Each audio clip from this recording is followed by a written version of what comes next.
جگہ اور کوئی انسان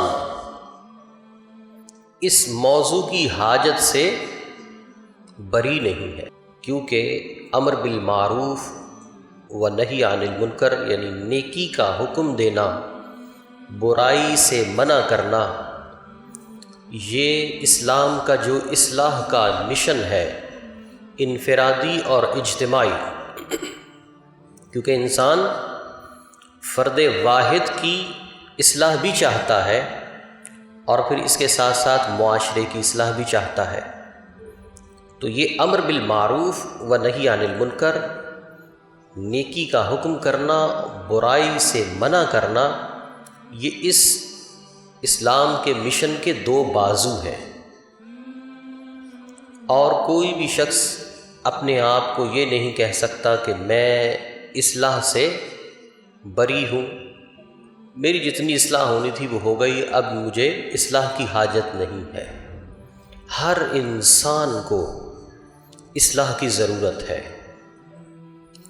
یا یوں کہہ لیجئے ہر وہ شخص جس کی عقل سلامت ہے، جس کی عقل سلامت ہے، شعور سلامت ہے، وہ کسی بھی نفسیاتی مرض کا شکار نہیں ہے، وہ پاگل نہیں ہے، اس شخص کو اصلاح کی ضرورت ہے۔ جو شخص اپنے حواس نہ رکھتا ہو، جس کو ہوش نہ ہو، جو کسی بھی مینٹلی ڈس آرڈر کا شکار ہو، وہ شخص اصلاح سے بری ہے۔ لیکن وہ شخص جس کی عقل سلامت ہے، چاہے کسی بھی منصب پہ پہنچ جائے، اسے ہر وقت اصلاح کی ضرورت رہتی ہے۔ ایسا نہیں ہو سکتا کہ میں ممبر پہ بیٹھا ہوں آپ سے 2 فٹ اونچا، تو میں یہ سمجھ لوں کہ مجھے اصلاح کی حاجت نہیں ہے، جو آپ بیٹھے ہیں آپ کو ہی اصلاح کی حاجت ہے، یہ سراسر ناانصافی کی بات ہے۔ میں ایک زینہ اوپر بھی بیٹھ جاؤں تب بھی مجھے اصلاح کی ضرورت ہے۔ آپ قریب کی صف میں بیٹھے ہیں، دور کی صف میں بیٹھ جائیں تب بھی اصلاح کی ضرورت ہے۔ اصلاح ایک ایسا معاملہ ہے کہ کوئی بھی انسان اس سے بری نہیں ہے۔ اب ہمیں اصلاح کرنی کیسے ہے؟ اب ہمیں دوسرے کو اچھائی کی طرف بلانا کیسے ہے؟ برائی سے منع کیسے کرنا ہے؟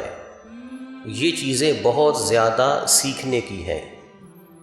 اب دیکھیے کہ جس چیز کی ہمیں کبھی کبھی ضرورت پڑتی ہے، ہم اس کو سیکھ لیتے ہیں۔ جو کار چلاتا ہے وہ بائک چلانا بھی سیکھتا ہے، کبھی ضرورت پڑ جاتی ہے۔ لیکن یہ جو اصلاح کا عمل ہے، یہ ایسا ہے کہ ہمہ وقت جاری رہتا ہے۔ آپ کو اپنی اصلاح کرنی ہے، اپنے بچوں کی اصلاح کرنی ہے، اپنی بیوی کی اصلاح کرنی ہے، اپنے بھائیوں کی اصلاح کرنی ہے، ہر کسی کی اصلاح کرنی ہے۔ لیکن یہ اصلاح کرنے کا جو عمل ہے، اس میں ہم چاہتے ہیں کہ یہ اصلاح کرنے کا جو کام ہے، یہ ہم بغیر سیکھے کریں، یہ ہم بغیر سیکھے کریں۔ باقی دنیا کے سارے کام ہم سیکھ لیں، لیکن دوسرے کو سمجھانا کیسے ہے، یہ کام ہم بغیر سیکھے کریں گے۔ اور یہی وجہ ہے کہ اصلاح کا عمل ہمیں اپنے معاشرے میں اس کا آؤٹ کم نظر نہیں آتا، اس کا فروٹ نظر نہیں آتا، اس کا کوئی رزلٹ نظر نہیں آتا کہ یہ اتنی اصلاح ہو رہی ہے، تبلیغ کے لیے جماعتیں نکل رہی ہیں، فلاں تنظیم بنی ہوئی ہے، لیکن ہمیں اصلاح نظر نہیں آتی معاشرے کی اور فرد کی۔ وجہ کیا ہے کہ ہم میں سے 99% لوگ جو اصلاح دوسرے کی چاہتے ہیں، وہ اصلاح کا عمل سیکھنا نہیں چاہتے۔ یعنی کہ اس قدر اہم کام ہے، اس قدر اہم کام ہے، دوسرے کو سنوارنے کا کام ہے، دوسرے کو زینت دینے کا کام ہے۔ اب آپ بتائیے کہ اب تو مرد بھی میک اپ کرتے ہیں، شادی ہو کسی کی، اس کو کہا جائے کہ میں آؤ دولہا میں تمہارا میک اپ کرتا ہوں، وہ کہے گا آپ نے پہلے کبھی کیا؟ تو وہ کہے کیا تو نہیں ہے۔ یا دلہن کو کہا جائے، وہ زیادہ حساس معاملہ ہے کہ اس کو کسی ایسی عورت کے لیے چھوڑ دیا جائے کہ جس نے کبھی میک اپ نہیں کیا، وہ بیوٹیشن کا کورس کیے بغیر جب اس کو سنگھار کرے گی تو وہ اس کو کیا بنا دے گی، آپ خود ہی سمجھتے ہیں۔ تو یہ شخصیت کا وہ میک اپ ظاہری ہے، وہ ہم کسی ایسے شخص سے نہیں کرواتے جس نے سیکھا نہیں ہے۔ تو اپنے باطن کی اصلاح کا معاملہ ہم کیسے کر سکتے ہیں، یا کسی کے باطن کو ہم میک اپ اور اس کے باطن کو ہم بیوٹی کیسے دے سکتے ہیں، اس کے انر فیس کو ہم بیوٹیفل کیسے بنا سکتے ہیں، کہ جب ہم نے اس کام کو سیکھا ہی نہیں ہے، ہمیں اس کا پتہ ہی نہیں ہے کہ یہ ہوگا کیسے، لیکن ہم لگے ہوئے ہیں۔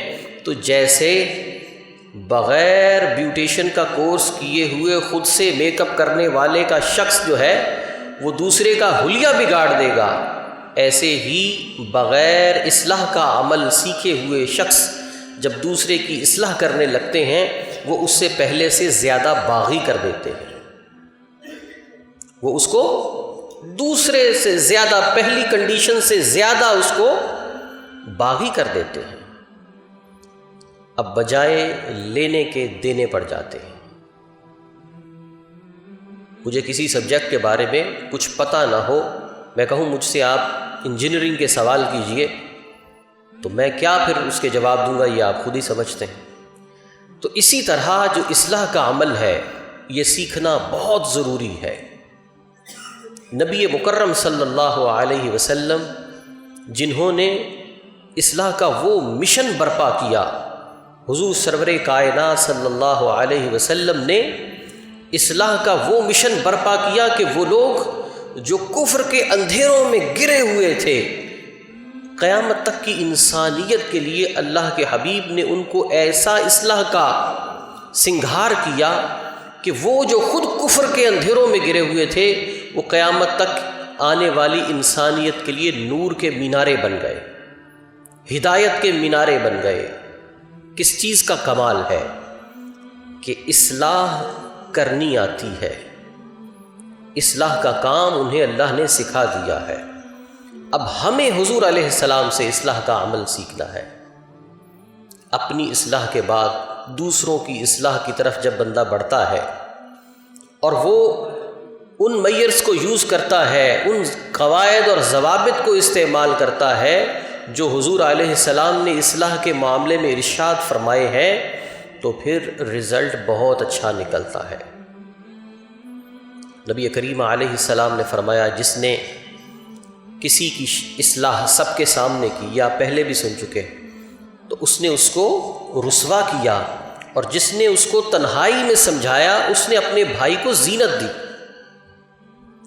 اور دیکھیے پھر دوسری بات ایک سمجھیے کہ جب بھی ہم نے کسی چیز کو، کسی خامی کو دیکھتے ہیں، ہم اپنے اینگر کو مینیج نہیں کرتے، اپنے غصے کو سنبھالتے نہیں ہیں، فوراً اس کے اوپر سٹرائک کرتے ہیں، فوراً اس کے اوپر چڑھائی کرتے ہیں۔ تو اب اگلے کے اندر بھی ایک انا ہے، اس کے اندر بھی ایک میں ہے، اب وہ اس کی میں کے پیچھے شیطان ہے۔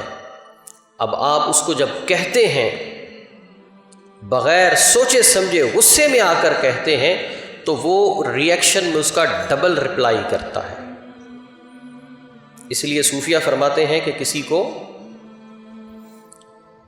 جگاتے ہیں، جب سوئے ہوئے شخص کو، اس کو جگاتے وقت جگایا جائے اٹھو اٹھو نماز پڑھو، اٹھو اٹھو نماز پڑھو، یہ نہ کیا جائے، کیونکہ جب بندہ نیند سے اٹھ رہا ہوتا ہے وہ چڑچڑا ہوتا ہے۔ اب اگر اس وقت وہ کہہ دے جاؤ میں نہیں پڑھتا، تو یہ اس کے ایمان کا معاملہ خراب ہونے کا خدشہ ہے۔ یعنی کہ کتنی احتیاط کی بات ہے۔ اب آپ سوچ رہے ہوں گے کہ ہم تو بچے کو یوں ہی جگاتے ہیں۔ 99% وہ لوگ جو بچوں کو یا کسی کو بھی صبح نماز کے لیے جگاتے ہیں وہ اٹھو اٹھو نماز پڑھو یہی کہہ کے جگاتے ہیں. ایسا نہیں کرنا چاہیے. یہی وہ بات ہے کہ ہمیں اصلاح کا طریقہ نہیں آتا. ہمیں بچے کو جگانے کا طریقہ نہیں آتا، اصلاح کا طریقہ کہاں آئے گا؟ کہ اس وقت اس کے پاس نماز کی تکرار نہ کی جائے، اس وقت اس کے ہوش سلامت آنے تک آپ نام نماز کا نہ لیں. یہ ایک احتیاطی پہلو ہے. تو ہم کسی کی خامی دیکھیں فوراً ڈائریکٹ اس خامی کو ایڈریس نہ کریں.